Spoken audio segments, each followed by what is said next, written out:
Yeah, smart versus flip. I love the analogy.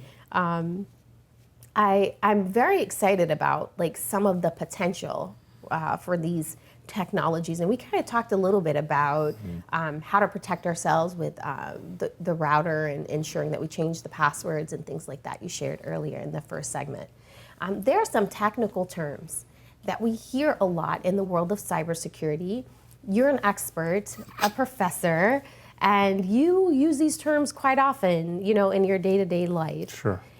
A lot of our viewers might hear these and they have no idea what we're talking about. So I want to just throw out a few for you and have you clarify for the audience what these are in terms of cybersecurity. Okay. So the first is CIA. When we think CIA or hear it, we think Central Intelligence Agency. Correct.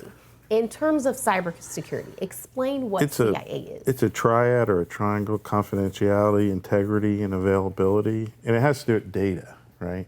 So the idea of confidentiality is the data is secure. It's not open. If you have a bank, I don't want everybody to know my bank account information. So that's the idea of confidence.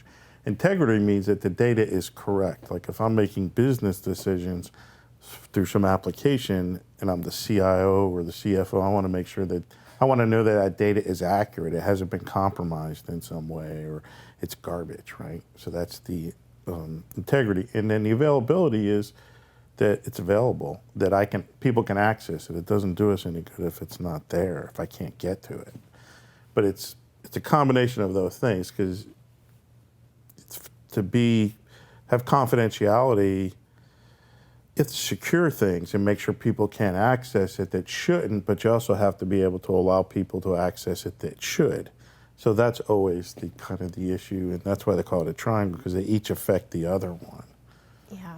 If that makes sense. It makes perfect sense. Okay. And a lot of times we hear this in, corporate settings or, in educational, institutional settings. Right. But our homeowners can use this as well, the CIA acronym, because you're protecting information. When you have visitors in your home, they might come in and need your Wi-Fi password. Yeah. So it applies to them as well. Sure, that's why a lot of routers have, like, you can have in a home network, you can have a guest password that you can set up to limit where it can see, what it can see. It can only have, access out to the internet, but not to see any of the other devices in the network and things like that. So sure, you can set up confidentiality, you can secure files, you can secure directories, that you could even encrypt data on your system, you know what I mean, like BitLocker and those kinds of things that allow you to lock things up in case somebody does get in.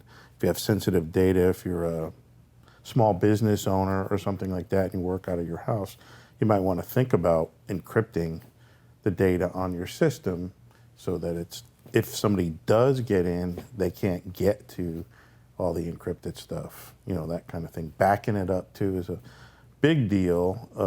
You probably heard of like ransomware attacks, yes, right? Where they basically encrypt your hard drive or your servers, and you can't. The one way to fight that is if you have data that's backed up, you can wipe that machine and restore the data, and may lose just some of the data since the last backup, because they don't usually affect systems like Windows 10. You can just reinstall it or whatever, and everything should work. But if you don't back up your data and it's encrypted, then you're kind of stuck. You may have to pay it or lose that data. Yeah, makes sense. Okay. Back it up.